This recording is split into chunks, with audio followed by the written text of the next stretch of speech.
من يهده الله فلا مضل له ومن يضلل فلا هادي له وأشهد أن لا إله إلا الله وأشهد أن محمدا عبده ورسوله أرسله بالحق بشيرا ونذيرا وصلى الله تعالى على خير خلقه محمد وآله وأصحابه أجمعين.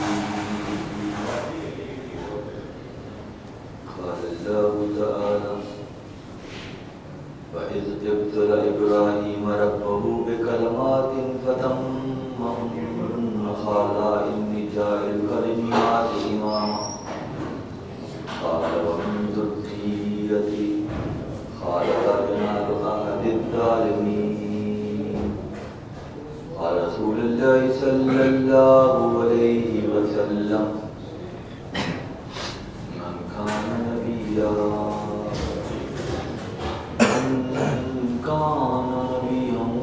وآدم بين الماء والطين. يا سيد الجمال ويا سيد البشر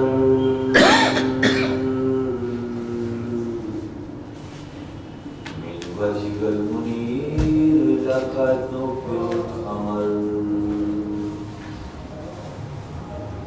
لا يمكن الثناء كما كان حقه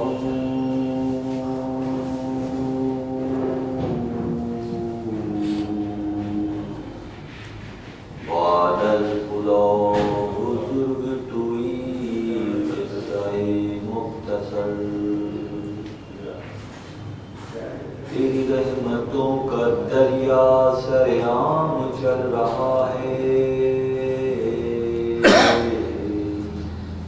مجھے بھیک مل رہی ہے، میرا کام چل رہا ہے. میرے دل کی دھڑکنوں میں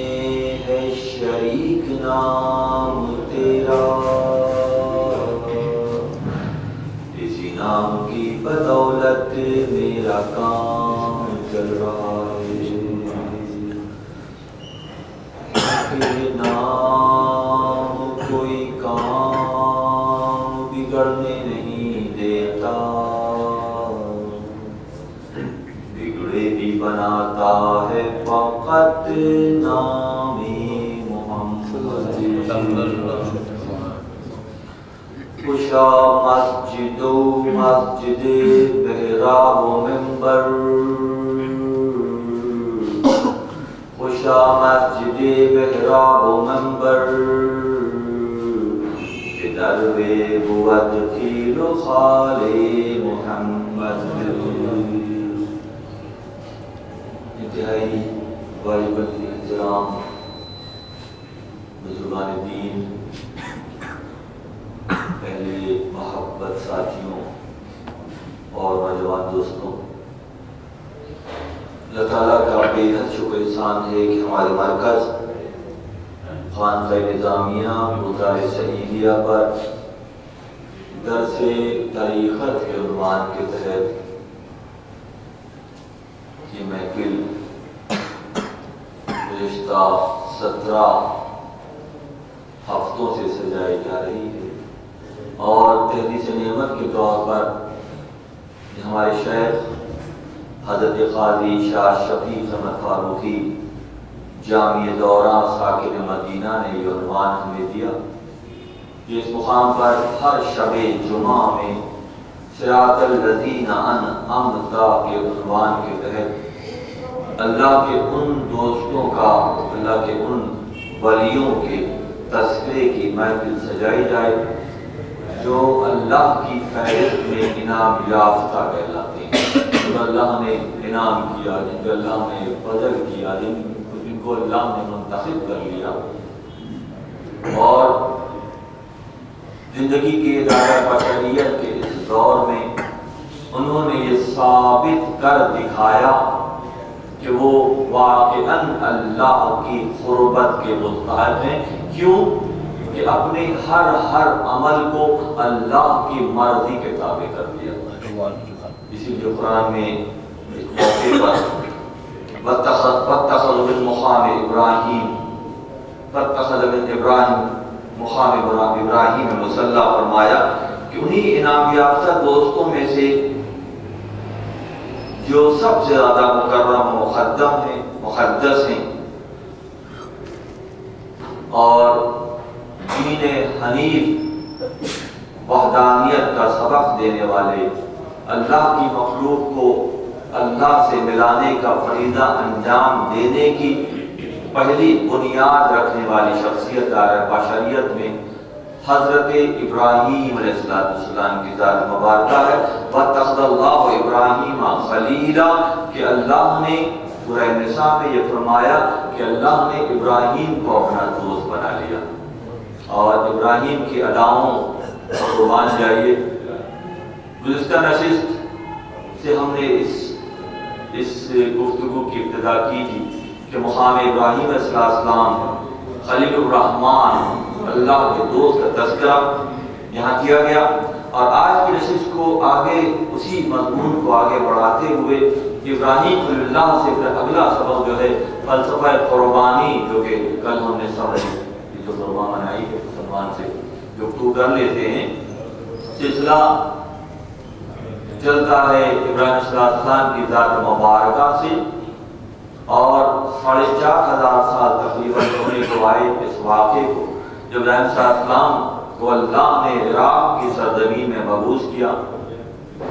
اور آپ کی ولادت ہم تمام لوگوں نے اکثر بیشتر شرکاء نے گفتگو کو گزشتہ نشست میں سنا تھا کہ کس انداز میں ہوئی اور آپ کی پرورش کس انداز میں ہوئی، اور پھر کیسے آپ کے دل میں اللہ کی محبت جلوہ گر ہوتی تھی، وہ سارے مسئلے ہم نے طے کیے، اور پھر اللہ کی محبت کی پاداش میں کس قسم کی آگ بھڑکائی گئی اور آپ کو اس میں پھینکا گیا، اور اللہ نے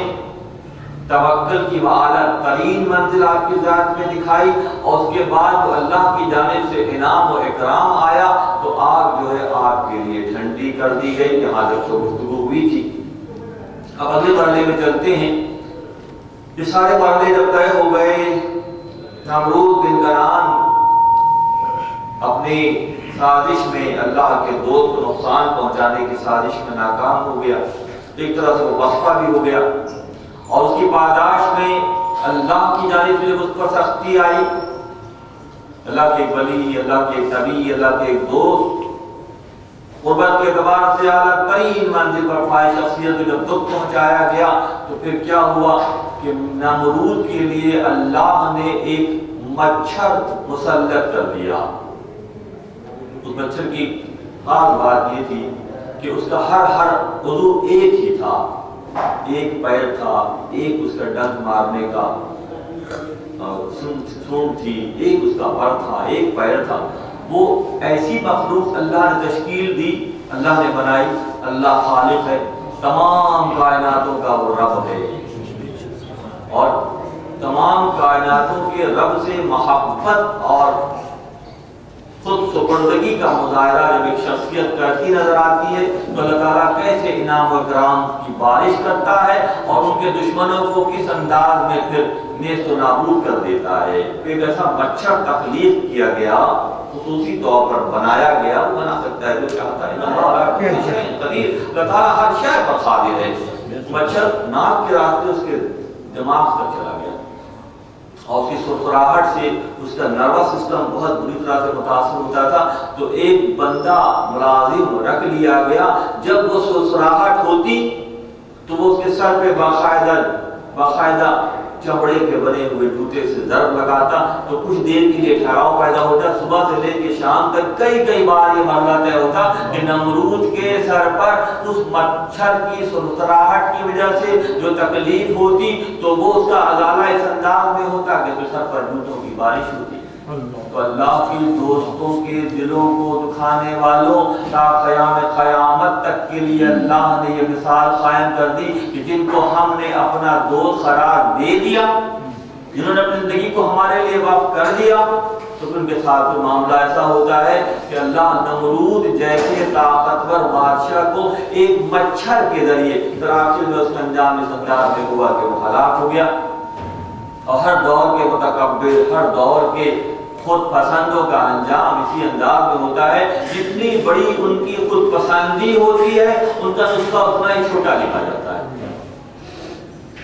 بات کچھ نہیں رہے گی، سب چلی جائے گی۔ نجاشی کے ساتھ کیا ہوا کہ وہ ہاتھیوں کا لشکر لے کر جب مکہ کی جانب بڑھا، اس گھر کو ڈھانے کے لیے جس کو ابراہیم صلی اللہ نے تعمیر کیا، یہاں بھی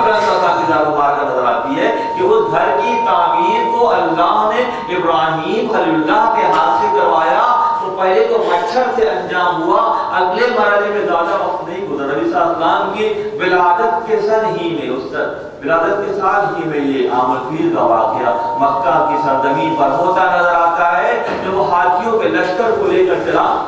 جو کہ ظاہر افریقہ کے خاص نسل کے ہاتھی ہوتے تھے، بہت بڑے بڑے ہوتے تھے، جن کو لے کر وہ چلا، یہاں اللہ نے بہت چھوٹی سی مخلوق ہے، چھوٹا سا بندہ ہے حابیل، الم تر کیف فعل ربک باصحاب الفیل، کہ تم نے دیکھا کہ ہم نے ہاتھی والوں کے ساتھ کیا سلوک کیا۔ ایک اور نقطہ بیان کر گزر جاؤں گا۔ نبی صلی اللہ علیہ وسلم ابھی شکم مدنی میں ہے، عالم وجود میں، عالم بشریت کے اس دور میں نہیں آئے ہیں جس میں ہم اور آپ ہیں، شکم مدنی میں ہیں، اور اللہ یہ فرما رہا ہے کہ الم تر کیف فعل، آپ نے دیکھا کہ آپ کے رب نے ہاتھی والوں کے ساتھ کیا سلوک کیا۔ محمد علیہ السلام کسی بھی دور میں ہو، اللہ کلام کرتا ہے اور آپ جواب دیتے ہیں، کسی بھی دور میں، دارہ بشریت میں ہو، دارہ شکمیت میں ہو، دارہ صلح میں ہو، بے شمار مثالیں ہیں۔ انشاءاللہ یا زندہ صحبت باقی ربیع کا مہینہ جب آئے گا تو انشاءاللہ وہ شوق بس کے ساتھ بیان کیا جائے گا، آپ کے معجزات، آپ کی حیات، آپ کا کردار، آپ کا بچپن، آپ کا حسن اخلاق، ہم کہاں سے فریم آف ریفرنس دیں گے؟ ہمارے بوڑھے، ہمارے جوان، ہمارے بچے اگر تربیت چاہتے ہیں تو ایک ہی ذات مبارکہ ہے، وہ ہے ہمارے آقا احمد مجتبیٰ محمد مصطفیٰ صلی اللہ علیہ وسلم۔ میں کر رہا تھا کہ ہاتھی والوں کے ساتھ کیا سلوک کیا، نمرود کے ساتھ معاملہ ہوا۔ حضرت ابراہیم علیہ السلام اپنی اگلے مرحلے میں اپنی عراق سے ہجرت کر کے فلسطین کی جانب روانہ ہوتے ہیں۔ آپ کی اہلیہ محترمہ حضرت سارہ آپ کے ساتھ ہیں، اور حضرت لوط علیہ السلام جو آپ کے خالہ دار بھائی ہیں وہ آپ کے ساتھ سفر میں ہیں، اور فلسطین کی جانب یہ سفر طے ہو رہا ہے۔ ایک علاقہ درمیان میں آتا ہے، اور حضرت ابراہیم علیہ السلام حضرت لوط علیہ السلام سے یہ فرماتے ہیں کہ یہ وہ مقام ہے جہاں پر آپ سکونت اختیار کیجیے، یہاں رہ جائیے، اور یہاں کے لوگوں کو دین کی تبلیغ کا کام کیجیے، اور آپ اگلی منزلوں پر روانہ ہو جاتے ہیں اپنی اہلیہ ساتھ، حضرت سارہ کے ساتھ۔ مملکت اکبر کے بادشاہ سے جب ملاقات ہوتی ہے اس سفر ہی کے دوران، وہ بے انتہا متاثر ہوتا ہے آپ کے اخلاق سے، آپ کے کردار سے، آپ کے طور طریقوں سے، اور وہ ایک کنیز حضرت سارہ کو فدیہ کرتا ہے، نذر کرتا ہے، تب وہ سفر میں وہ بھی ساتھ ہو جاتی ہے۔ فلسطین کے مقام پر آپ کا قیام ہوتا ہے، آج بھی مدینہ الخلیل کے نام سے مشہور ہے، آج بھی ایک سرسبز اور شاداب وادی جس میں ہریالی ہے، جس میں درختوں کی کثرت ہے، جس کا موسم بہت اچھا ہے۔ حضرت ابراہیم علیہ السلام خلیل الرحمن اس مقام پر سکونت اختیار کرتے ہیں، کہ بہت سے واقعات مدینہ الخلیل کے ہیں جہاں آپ نے سکونت اختیار کیا، آپ وہاں رہے، اور کیسی خاص باتیں وہاں پر ہوئی۔ اسی اثنا میں ایک بہت بڑا ریوڑ آپ کا جانوروں کا بن جاتا ہے اس ہریالی کی وجہ سے۔ اللہ جب نوازتا ہے تو ہر طرح سے نوازتا ہے۔ تو مشہور واقعہ ہوا تھا کہ فرشتے آئے تھے، اور آپ نے اسی مقام پر غالباً جو ہے فرشتوں سے ہم کلام ہوئے تھے، اور آپ نے سب کچھ اپنے اللہ کی رضا اور اس کی حمد و ثنا سننے کے لیے فرشتوں کو دے دیا، غالباً جو اس طرح سے بات ہوئی ہے۔ تو مدینہ الخلیل میں آپ کا قیام رہا، اور وہاں اسی سکونت کے درمیان جب ریوڑ کثرت ہو گئی تو آپ علیہ السلام نے ابراہیم صلی اللہ علیہ وسلم کی آنکھوں میں کبھی کبھی غم کے بادل ہوتے، اداسی سی ہوتی، خسارہ شریک حیات نہیں، ہر وقت ساتھ ہے، عمر کے اگلے مرحلے میں پہنچ چکے ہیں، ضعف طاری ہو گیا ہے، خود سارا ضعیف ہو گئی ہیں، حضرت صلی اللہ علیہ وسلم نہیں